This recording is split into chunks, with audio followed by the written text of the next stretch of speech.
sebelum kita memulai ujian, saya akan menjelaskan terkait waktu presentasi dan juga waktu untuk para penguji. Untuk presentasinya kepada peserta ujian diberikan waktu 20 menit, kepada penguji 1 diberikan waktu 20 menit untuk menyampaikan kritik, saran, dan komentar maupun pertanyaan. Penguji kedua 10 menit, penguji ketiga sekaligus moderator 10 menit. Baik, tanpa memperpanjang waktu, saya memberikan kesempatan berikutnya kepada moderator. Baik, terima kasih untuk waktu dan kesempatan yang diberikan kepada saya. Selamat pagi untuk kita semua. Selamat pagi. Mengucap syukur kepada Tuhan karena pagi hari ini kita semua boleh berkumpul dalam keadaan sehat untuk mengikuti ujian hari ilmiah dari anak Teresia Mamula. Seperti yang tadi disampaikan oleh Miss Siwi, nanti kesempatan pertama akan diberikan kepada Echa untuk mempresentasikan karya tulis ilmiah. Kesempatan kedua nanti akan diberikan kepada penguji 1, setelah itu penguji 2, baru ke penguji 3 saya sendiri. Untuk itu tanpa perpanjang waktu, kepada anak Echa Mamula saya persilakan untuk mempresentasikan karya tulis ilmiah. Silakan. Baik, terima kasih kepada moderator yang telah memberikan kesempatan kepada saya untuk mempresentasikan karya ilmiah saya. Jadi di sini saya akan mempresentasikan karya ilmiah saya yang berjudul Representasi Nilai-nilai yang terkandung dalam William Habibie dan Ainun.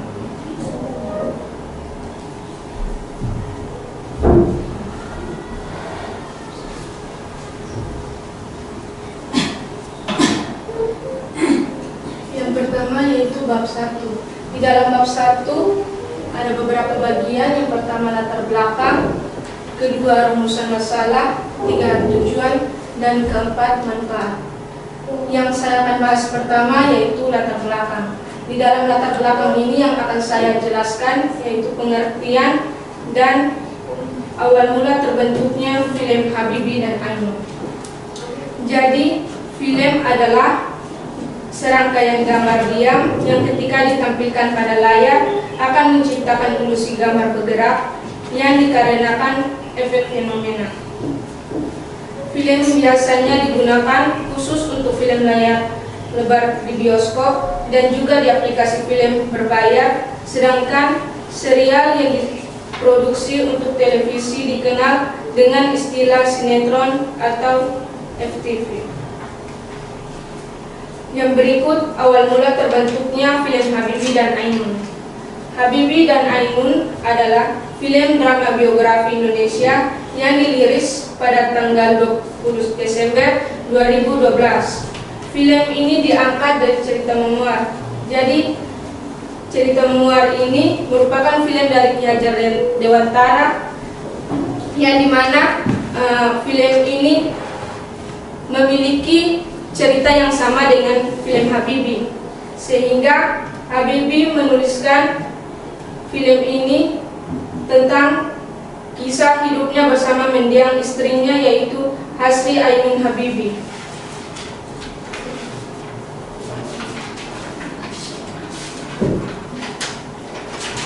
Yang berikut rumusan.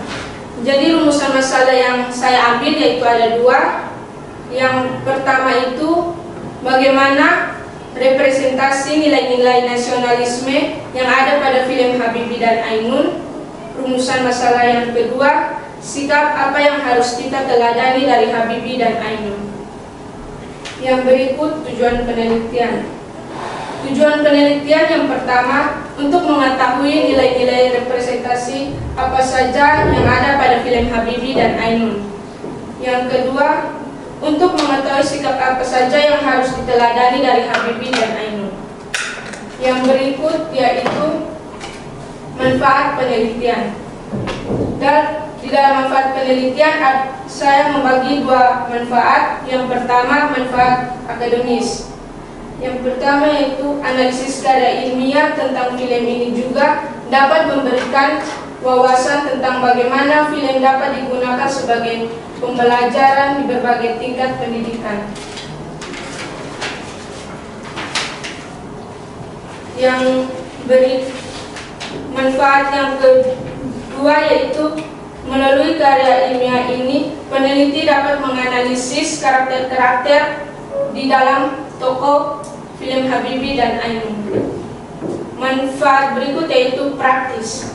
Yang pertama, melalui penelitian beda film, masyarakat dapat lebih memahami dan menghargai nilai-nilai yang ada dalam film Habibie dan Ainun.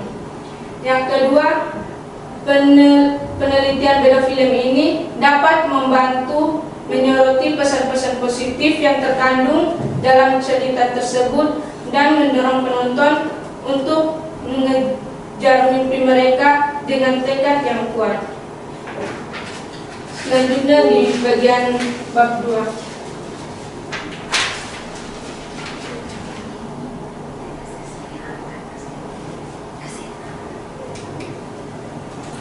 Baik, selanjutnya di bab 2 itu terdapat pengertian film, pengertian nilai, pengertian media film, dan pengertian representasi.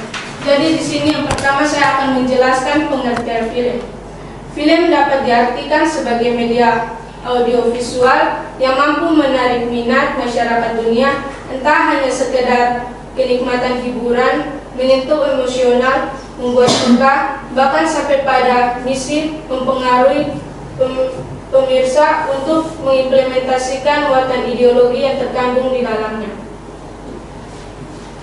Menurut Himawan Pratista, film adalah media audiovisual yang menggabungkan kedua unsur, yaitu naratif dan simetik.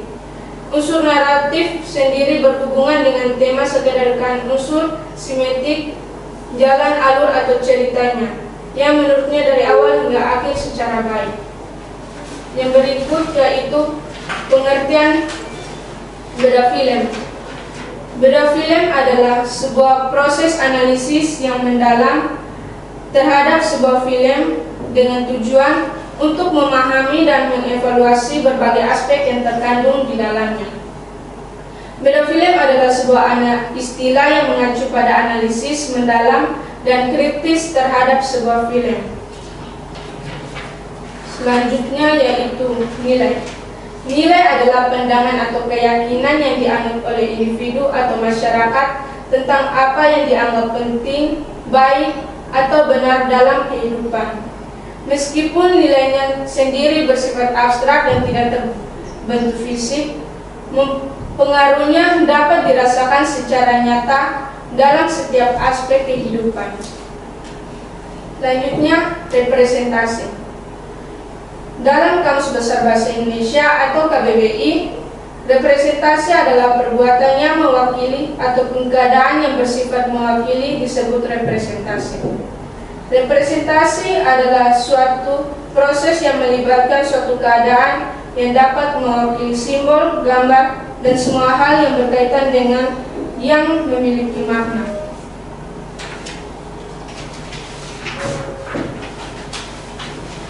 Selanjutnya yaitu bab 3. Di dalam bab 3 ini saya menaruh beberapa metode penelitian. Yang pertama yaitu jenis penelitian. Jenis penelitian yang saya ambil yaitu menganalisis film Habibie dan Ainun dengan menggunakan pendekatan pustaka. Penelitian pustaka merupakan metode dalam pencarian, mengumpulkan dan menganalisis sumber data untuk diolah dan disajikan dalam bentuk laporan penelitian. Yang kedua, teknik pengumpulan data. Teknik pengumpulan data yang saya ambil yaitu berupa tanda-tanda dan simbol-simbol baik, pesan verbal maupun non-verbal yang nantinya akan dianalisis secara denotasi dan konotasi. Selain itu, penulis juga mengambil beberapa sumber tulisan yang berasal dari internal, contohnya seperti ilmu komunikasi lainnya, dengan tujuan untuk memperkaya dan memperkuat teori penelitian ini. Yang berikut teknik analisis data. Setelah data penulis diperoleh, maka data tersebut diolah secara kualitatif, kemudian diaplikasikan sesuai dengan permasalahan yang dibahas dalam deskripsi ini. Kemudian dari pengolahan data tersebut, penulis berusaha menganalisis dengan metode analisis isi. Analisis isi adalah metodologi penelitian yang memanfaatkan seperangkat prosedur untuk menarik kesimpulan dari sebuah artikel atau dokumen.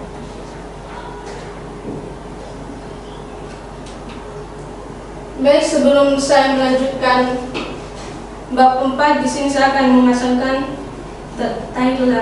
trailer dari film Habibie dan Ainun.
Setelah kita selesai menonton trailer dari film Habibie dan Ainun, di sini saya akan menceritakan sedikit mengenai film Habibie dan Ainun.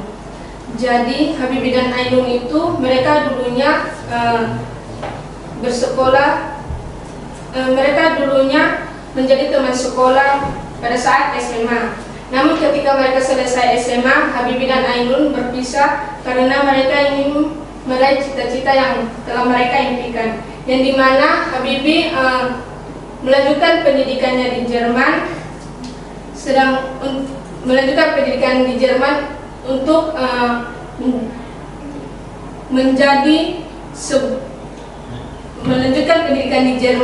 untuk meraih impiannya untuk menjadi seorang dokter.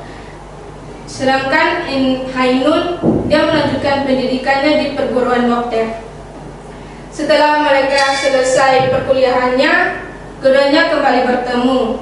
Dari situlah Habibie mulai jatuh cinta terhadap Ainun dan Habibie mengajak Ainun untuk melanjutkan ke jenjang yang lebih serius. Setelah itu akhirnya mereka menikah dan mengaruniakan seorang anak. Kemudian mereka pindah ke Indonesia, di mana Ainun pindah karena ia dipilih oleh Presiden Soeharto untuk melakukan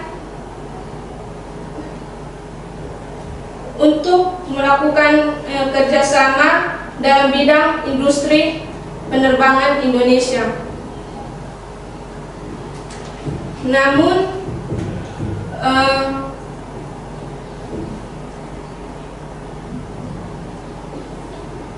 pada saat Habibie pindah ke Indonesia, Ainun dia tidak ikut, dia tinggal ke Jerman. Dia meninggalkan Ainun beserta anaknya tinggal sendiri ke Jerman, dan pada saat itu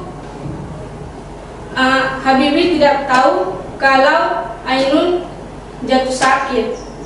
Namun Habibie mendengar kabar dari kedua anaknya bahwa Ainun jatuh sakit. Akhirnya Habibie kembali ke Jerman untuk membawa Ainun ke salah satu rumah sakit di Jerman untuk melakukan pengobatan. Namun setelah melakukan pengobatan berkali-kali, tetapi penyakit Ainun itu terus bermunculan. Dan pada tanggal 22 Mei 2010 Ainun meninggal dunia. Setelah saya menyelesaikan sedikit penjelasan mengenai film tersebut, saya akan melanjutkan materi, yaitu nilai. Di sini saya akan menjawab rumusan masalah yang ada pada bab 1. Rumusan masalah yang pertama yaitu apa saja representasi nilai-nilai nasionalisme yang ada pada film Habibie dan Ainun. Nilai-nilai yang terdapat dalam film Habibie dan Ainun, yang pertama nilai patriotisme. Nilai patriotisme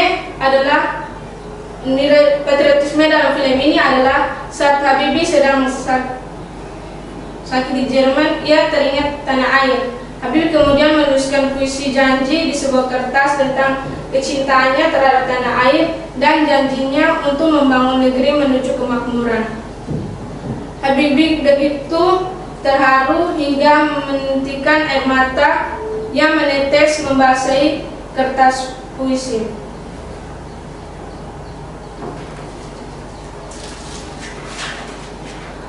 Nilai berikut yaitu rela berkorban. Nilai rela berkorban dalam film ini adalah saat Habibie menjabat sebagai Presiden RI setelah Bapak Soeharto lengser atau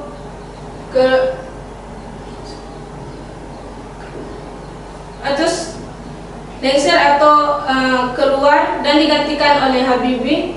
Tugas-tugas dan tanggung jawab sebagai presiden sangat menyita waktu hingga Habibie hanya sedikit memiliki waktu istirahat. Namun Ainun mengingat Habibie agar tidak bekerja terus dan menjaga kesehatan. Dalam makna, Habibie selaku presiden adalah kepala negara sekaligus kepala pemerintahan Indonesia. Sebagai kepala negara, presiden adalah simbol resmi negara Indonesia di dunia, sehingga kepala pemerintah presiden, atau wakil presiden, dan pemerintah dan kabinet memang kuasa eksekutif untuk melaksanakan tugas-tugas pemerintah sehari-hari. Yang berikut yaitu nilai berlaku adil. Nilai berlaku adil dalam film ini adalah saat Habibie ditemui oleh utusan seorang pengusaha bernama Sumo Hadi. Sang utusan menyampaikan bahwa Pak Sumo Hadi menginginkan Habibie bergabung dengan perusahaannya. Namun Habibie mengambil keputusan untuk menolaknya. Habibie mengambil keputusan untuk menolak permintaan seorang demi kepentingan negara. Yang berikut nilai pengabdian. Nilai pengabdian dalam film ini adalah saat Habibie menulis surat kepada pengurus Komandan Industri Pesawat Terbang di Indonesia perihal keinginannya untuk mengabdikan diri kepada bangsa dan negara. Habibie ingin kembali ke Indonesia dan ingin membuat pesawat terbang buatan asli Indonesia. Habibie ingin mengabdikan ilmu yang dimilikinya bagi negara. Yang kelima yaitu rasa memiliki budaya bangsa. Representasi nilai rasa memiliki budaya bangsa adalah dalam film ini adalah saat Habibie dan Ainun akhirnya menikah. Upacara pernikahan menggunakan adat Jawa sesuai dengan budaya yang dianut pihak Ainun. Habibie dengan bahagia menjalani sebuah proses upacara pernikahan. Saat Habibie dan Ainun akhirnya menikah, upacara pernikahan menggunakan adat Jawa sesuai dengan budaya yang dianut pihak Ainun.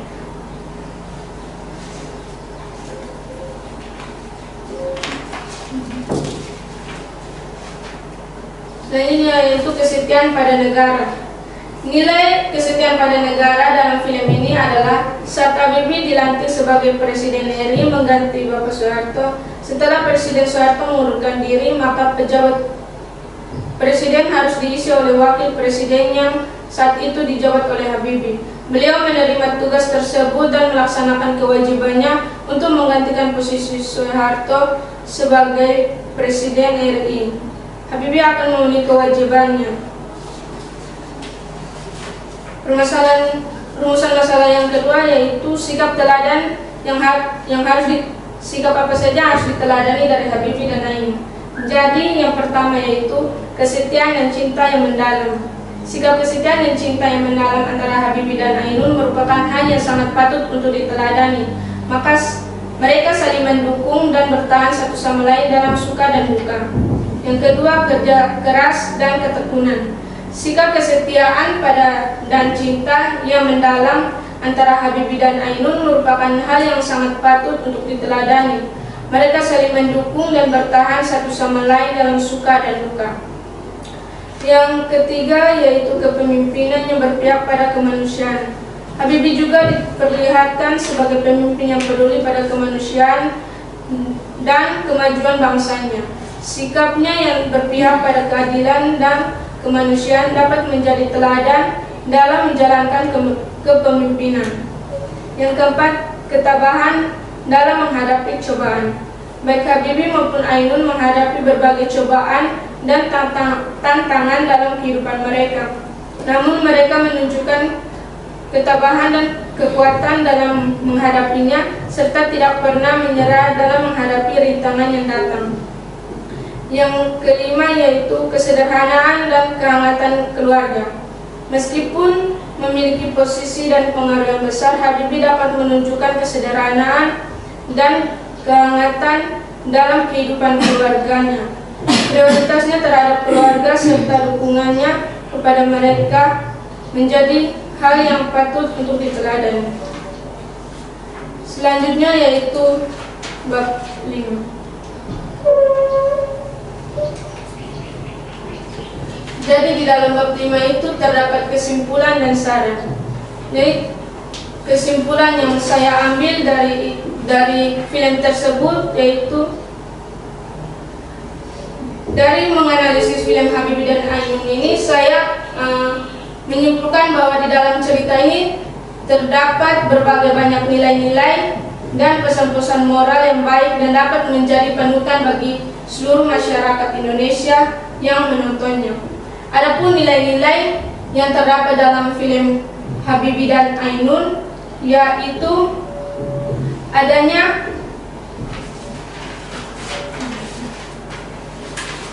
yang pertama rela berkorban, yang berikut berlaku adil, rasa memiliki budaya bangsa, kesetiaan pada negara, serta pengabdian.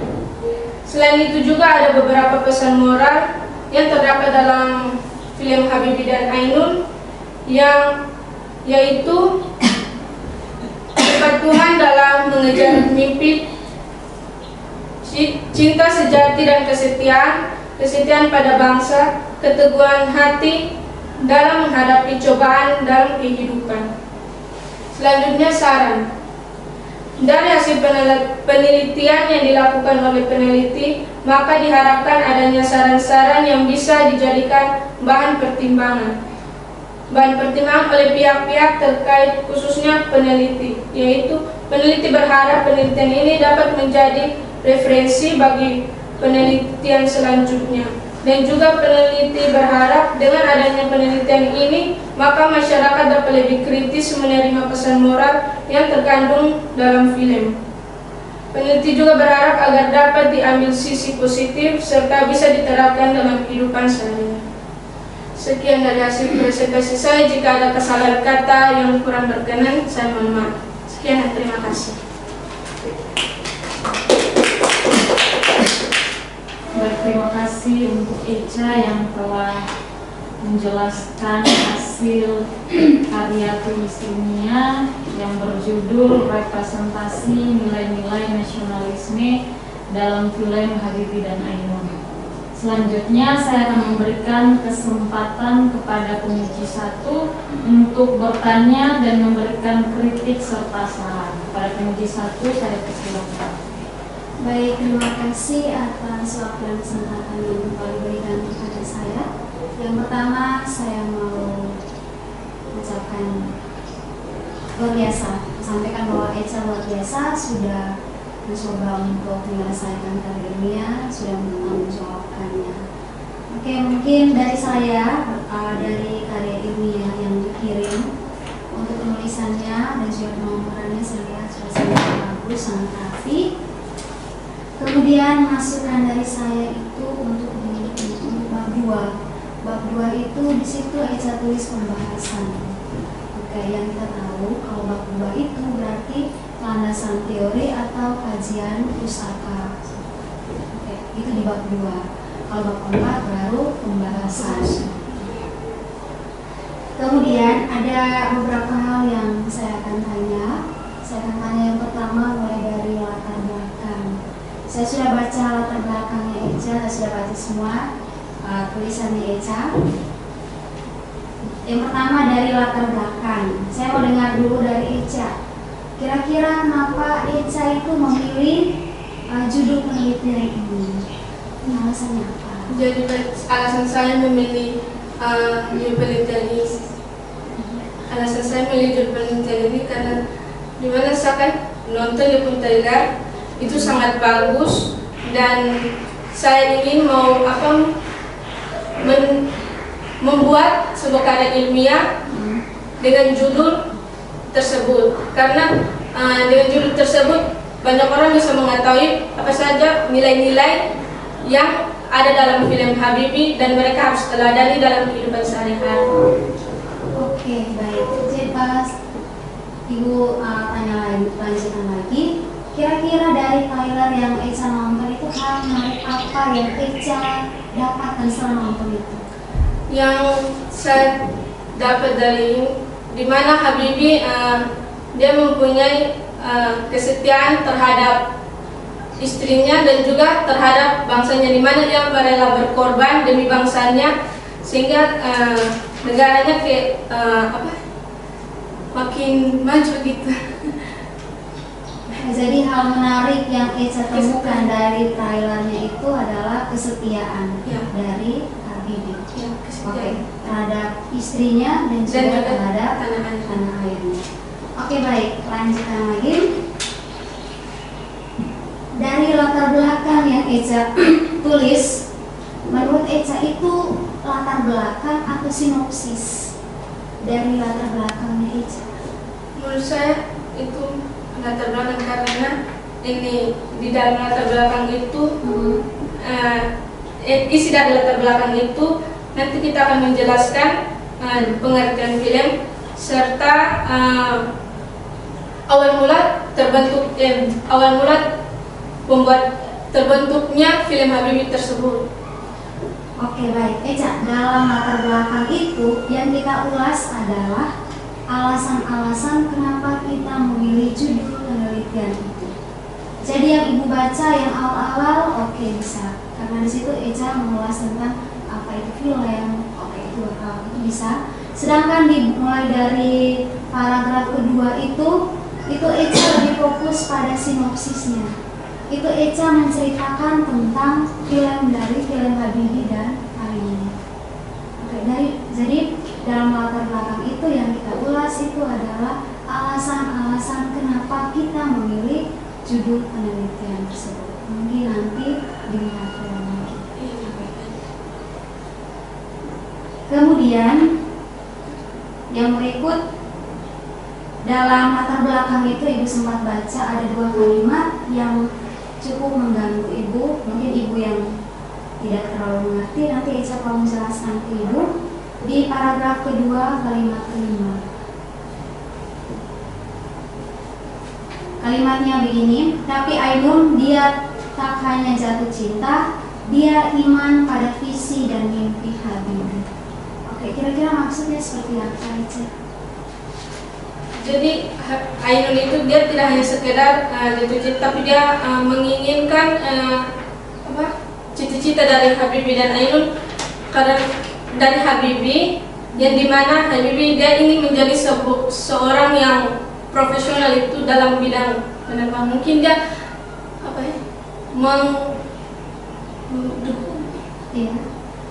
mendukung visi dari Habibie.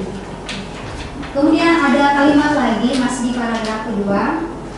Dinginnya salju Jerman, pengorbanan, rasa sakit, kesendirian, serta godaan harta dan kuasa saat mereka kembali ke Indonesia mengiringi perjalanan 2 hidup menjadi satu.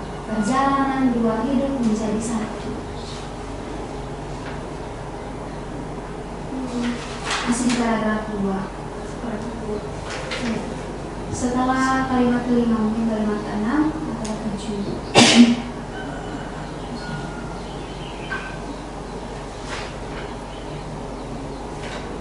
Ada kalimat mengiringi perjalanan 2 hidup menjadi satu. Itu maksudnya bagaimana, Eca?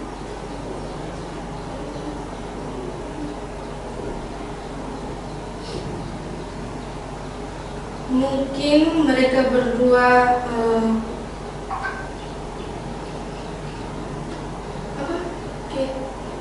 berdua menjalani sepasang suami istri itu kayak apa ya? Atau mungkin maksudnya Eca itu perjalanan 2 insan gitu. Ya, kayak saling berpasangan begitu. Gitu. Intinya kayak tidak terpisah begitu. Gitu. Mereka bukan lagi 2 menjadi satu gitu. Oke, baik Pak. Kalau memang itu pernyataannya seperti itu, oke. Tapi kalau memang ada kesalahan penulisan, nanti coba dijelaskan lagi. Jadi perjalanan 2 hidup menjadi satu. Nanti coba lihat lagi. Kemudian yang berikut di metode penelitian. Di metode penelitian itu jenis penelitiannya yaitu pendekatan kepustakaan, kemudian dengan cara pengamatan atau observasi. Oke. Coba Eca jelaskan dulu kenapa Eca memilih pendekatan ini dan bagaimana pendekatan ini bisa menjawab rumusan masalahnya Eca. Baik, yang dimaksud dengan yang pendekatan observasinya itu, saya menonton melalui media aplikasi itu YouTube, sehingga saya setelah saya menonton saya ingin menganalisis dari film-film tersebut.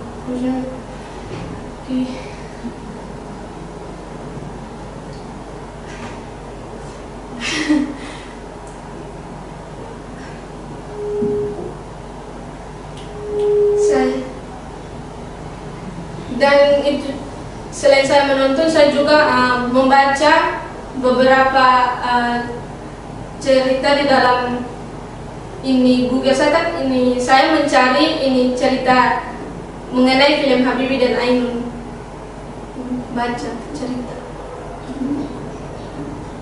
Dan setelah saya membaca dan menonton, kemudian saya menganalisis film tersebut. dan saya membuatnya dalam keadaan ini. Oke. Jadi menurut Eca, pendekatan Eca gunakan itu menjawab rumusan masalah. Ya, menjawab atau tidak? Pendekatan kepustakaan dengan cara pengamatan dan observasi.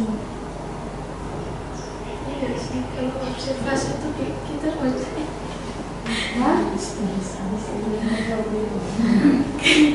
Kalau di bab 3 kan Eca ada tulis itu pendekatannya kepustakaan. Kemudian caranya itu kan pengamatan atau observasi. Kemudian dianalisis lagi dengan secara denotasi dan konotasi. Ya.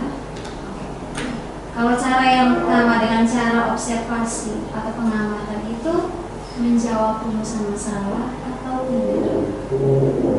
Menurut saya sebenarnya saya tidak melihat langsung di lapang, maksudnya tidak apa itu. Pengamatan atau observasi itu tidak hanya, kalau ini kan pendekatan kepustakaan dengan cara pengamatan atau observasi. Pengamatan ini kan beda film. Oke. Berarti yang diamati atau yang dilihat itu kan dari filmnya. Kan tadi Eca sudah sampaikan. Eca awalnya kan nonton trailernya. Ketika nonton ternyata tertarik dengan trailer itu, makanya memilih judul ini. Jadi menurut Eca, dari hasil pengamatan dan observasi itu menjawab rumusan masalah atau tidak? Menjawab atau tidak? Menjawab. Jadi menjawab. Ya, lagi. Kalau menjawab berarti tidak perlu analisis lanjutan lagi kan? Ya, Menjawab atau tidak? menjawab. Jadi menjawab. Biasanya kalau observasi atau pengamatan itu ternyata begini, saya suka dengan filmnya, ternyata dari film ini kita bisa belajar tentang ini. Tapi hasil pengamatan dan observasi itu belum tentu menjawab apa yang kita cari dari rumusan masalah. Jadi untuk menjawab rumusan masalah kita perlu analisis lanjutan. Maka Eca-nya ada lagi analisis secara denotasi dan konotasi. Kemudian diolah lagi secara kualitatif dengan metode content analisis. Jadi setelah observasi atau pengamatan, kita mau cari tahu lagi benar atau tidak. Jadi dengan cara kualitatif dengan metode content analisis. Berarti yang observasi itu belum sepenuhnya menjawab rumusan masalah. Karena yang kita amati, yang kita observasi itu kita hanya masukkan dalam latar belakang alasan-alasan kenapa kita memilih judul tersebut. Oke, kemudian dari bab 3 itu dianalisis secara denotasi dan konotasi. Berarti Eca tahu beda antara denotasi dan konotasi. Kira-kira denotasi dan konotasi itu apa? Dan kenapa harus secara denotasi dan konotasi? Di bab 3 di teknik pengumpulan data.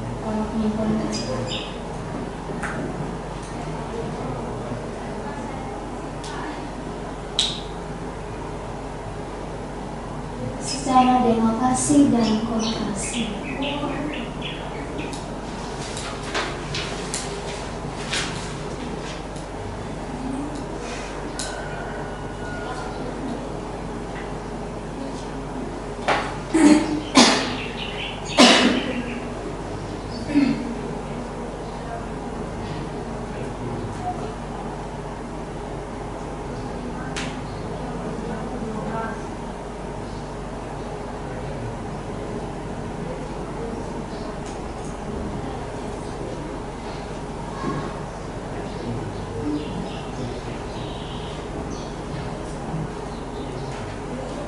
Bagaimana Eca?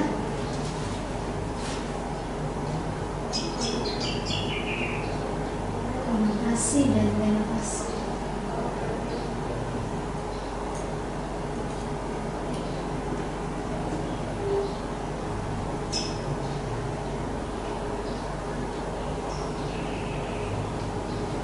Oke Eca. Eca, kalau konotasi itu kan makna kiasan. Denotasi itu kan makna sebenarnya.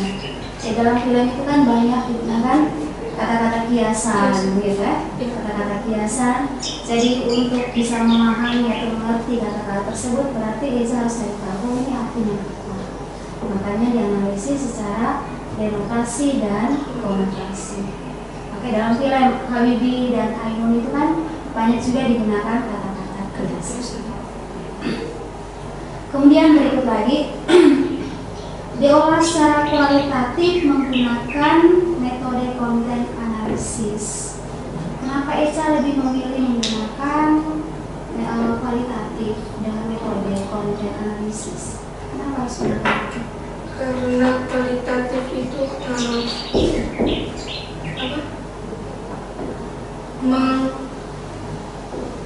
melihatnya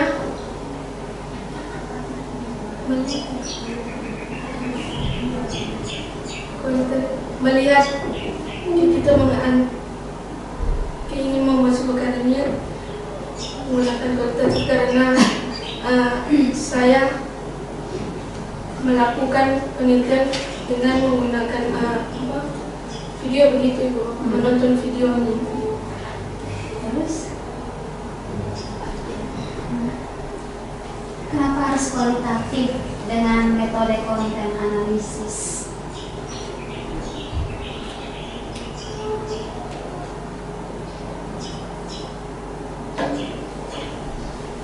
Saya tahu tuh metode untuk apa? Kualitatif.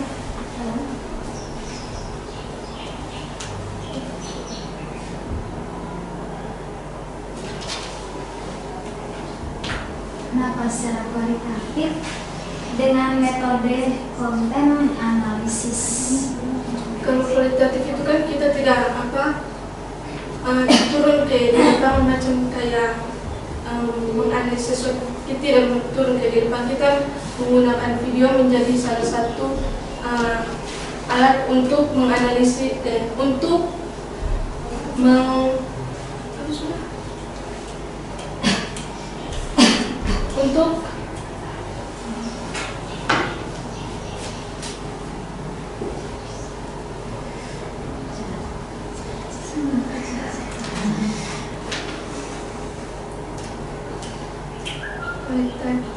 kalau kualitatif itu kita tidak turun langsung di depan gitu, kita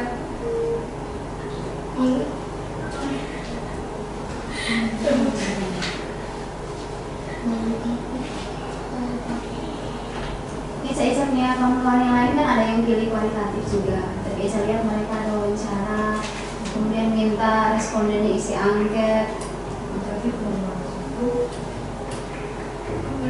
kalau kualitatif itu turun langsung ke lapangan. Bisa turun langsung. Kemudian ini kan Eca punya ini kan, Eca nonton film. Dan film yang ada, Eca udah film dari film ini. Oh ternyata nilai-nilai yang dapat kita pelajari, yang kita terima atau kita dapat dari film ini apa saja, sikap-sikap yang diteladani itu apa saja. Kalau metode kualitatif ini kan nanti tidak apa ya, tidak. Kalau kuantitatif itu kan dia kan misalnya kita mau mencari pengaruh, berarti kita hanya tahu oh ini ada pengaruh atau tidak, terbatas gitu. Sedangkan kalau kualitatif itu kan dia tidak terbatas gitu. Kita bisa analisis banyak hal dari film yang ada. Karena tidak mungkin Eca analisis film ini menggunakan kuantitatif, ya? Tidak mungkin lah, Ya. Atau mungkin Eca? Tidak Mungkin. Atau tidak mungkin? bisa. Kalau bisa berarti pasti judulnya pasti diubah juga kan? Ya. Karena ini kan Eca mau lihat nilai-nilai apa saja yang ada dalam film dan sikap-sikap yang diteladani itu apa saja.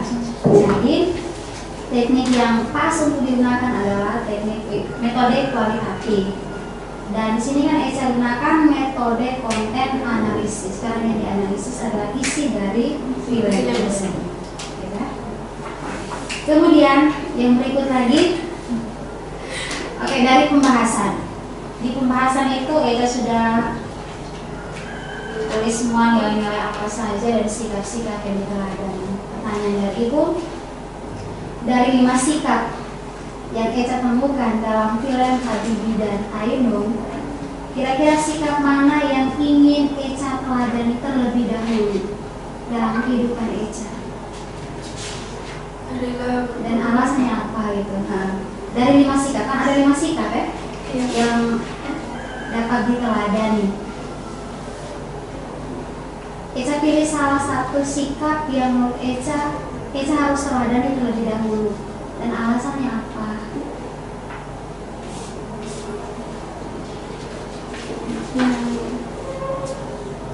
yang saya ambil yaitu berlaku adil. Alasannya karena kita harus berlaku adil terhadap sesama. Itu tidak kayak boleh apa ya?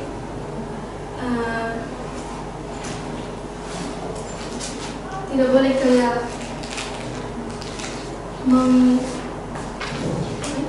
dia kayak harus berlaku adil terhadap sesama, tidak boleh buat apa ya? Macam kayak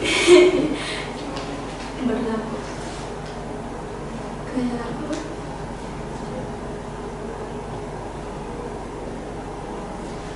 Berlaku adil kayak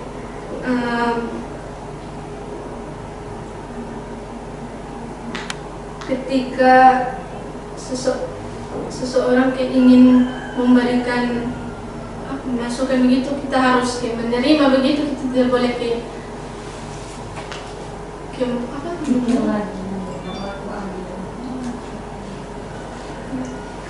Kenapa Eca mau Eca memilih sikap berlaku adil? Mungkin belajar dari pengalaman saya pribadi seperti apa, berlaku adil kah? Atau pernah mengalami situasi yang tidak adil kah? Atau apa?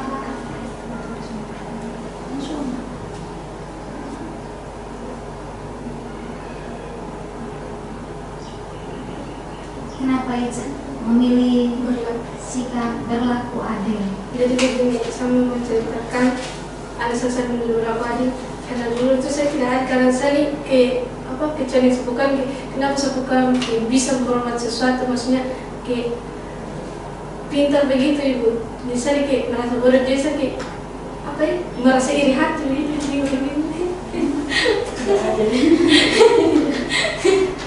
Oke, baik Eca, setiap kita itu, setiap pribadi itu sebenarnya pintar, bisa.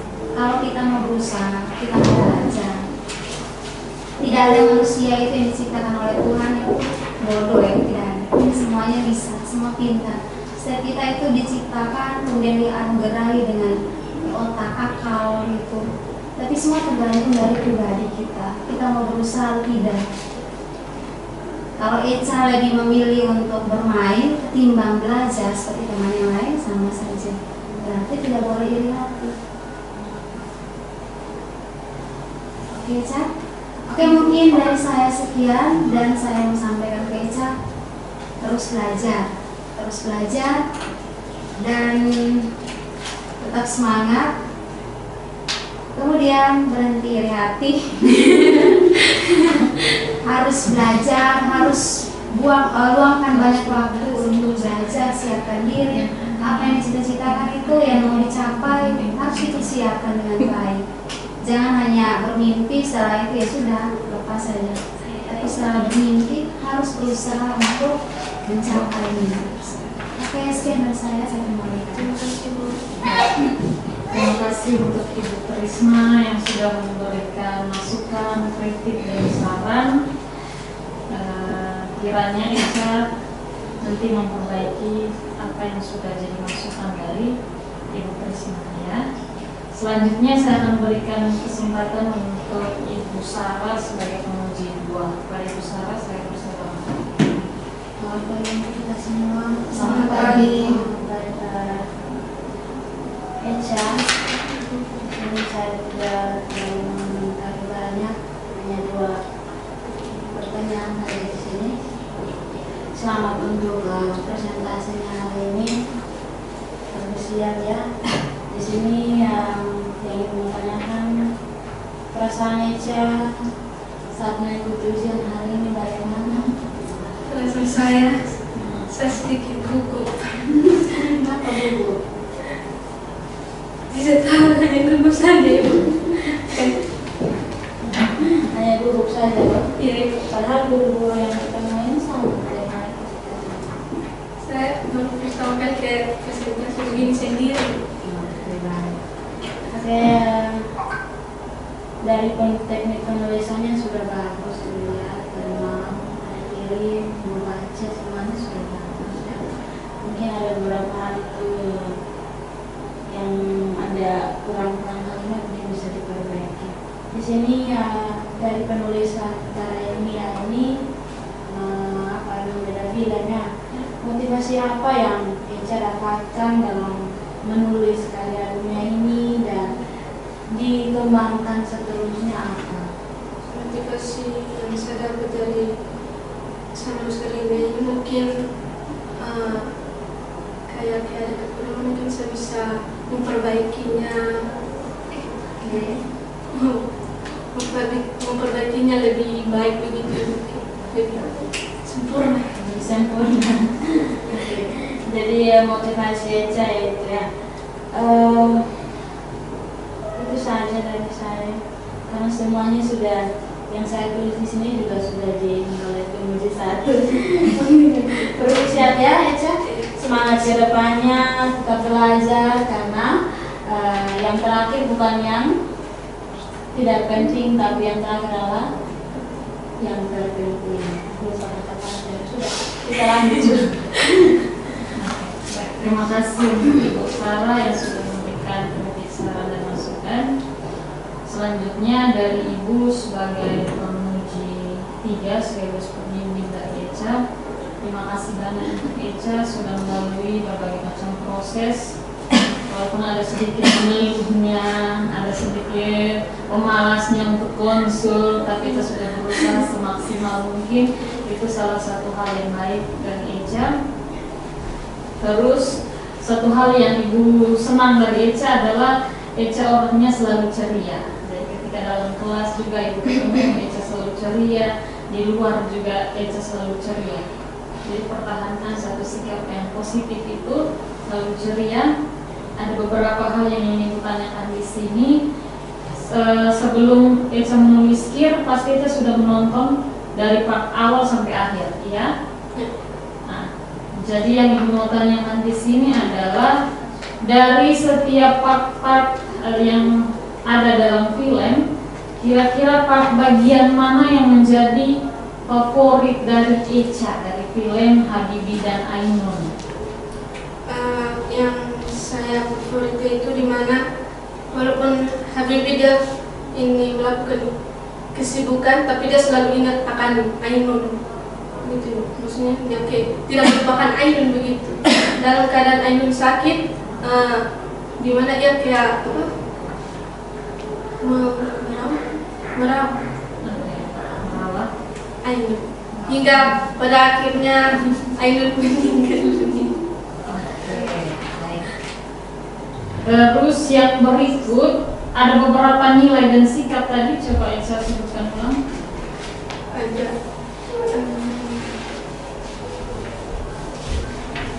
Ada beberapa sikap, sikapnya apa saja? yang pertama nilai patriotisme, rela berkorban, berlaku adil, pengabdian, rasa memiliki budaya bangsa, dan kesetiaan pada negara.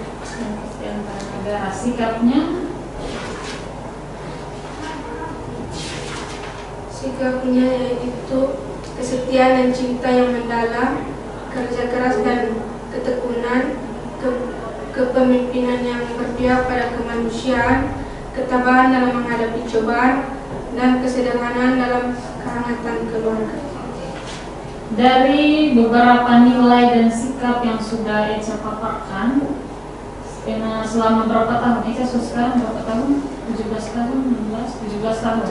Selama 17 tahun ini kira-kira Eca sudah pernah terapkan nilai dan sikap yang mana?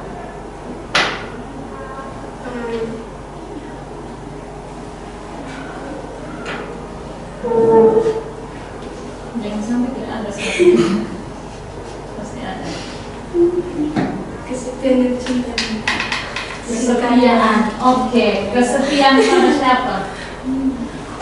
kepada kakak, Kesetiaan pada kakak, pada orang tua keluarga, Kesepian pada tugas. kesetiaan pada Tuhan, kepada kakak, kepada keluarga. ya. Berarti harus berlanjut terus ya. Ya. Oke. Baik, selanjutnya pertanyaan terakhir dari Ibu. Selama 3 tahun dari kelas 1, kelas 2 sampai kelas 3, Echa bertemu dengan guru-guru yang sama, bertemu dengan teman-teman kelas yang sama setiap hari. Mungkin ada pelajaran yang membosankan, ada yang menyenangkan, ada yang teman-teman yang buat Echa sakit hati dan lain sebagainya. Yang mau tanyakan di sini adalah apa kesan dan pesan Echa selama kurang lebih 3 tahun Echa berada di SMA 1 Arnoldus Jansen, dan sebentar lagi tanggal 6 sudah terima amplop, berarti menandakan bahwa Echa sudah keluar dari SMA 1 Arnoldus Jansen dan jadi alumni. Silakan berikan kesan dulu. Kesan selama 3 tahun ini apa? Mungkin yang Echa dapat dari guru kah, teman kah, atau dari siapa? Bisa Echa ceritakan sedikit atau sampaikan sedikit. Jadi kesan yang saya dapat dari sekolah ini ya gimana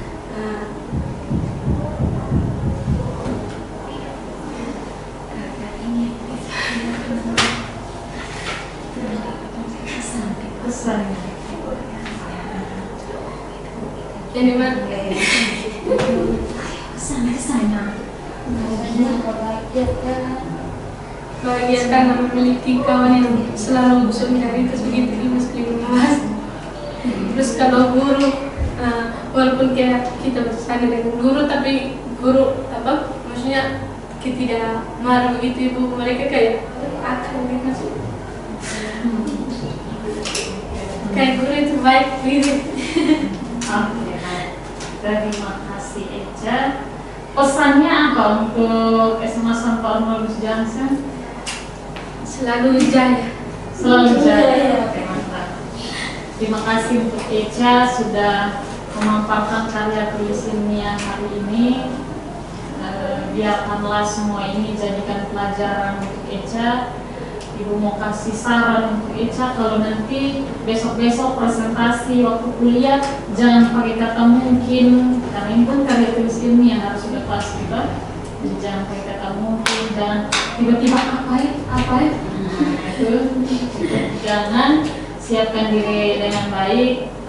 Ibu rasa ini satu hal yang baik dari Echa, tetap semangat belajar supaya nanti suatu saat kita bertemu tetap saling sapa ya. Mungkin menurut saya sampai sini dulu hasil presentasi karya ilmiah dari anak Teresia Memulak. Terima kasih untuk penguji 1 Ibu Trisna, penguji 2 Ibu Sarah. Terima kasih juga kepada Echa yang sudah memaparkan hasil karya tulis ilmiah. Mungkin sekian dari saya kembalikan ke Miss Cleo.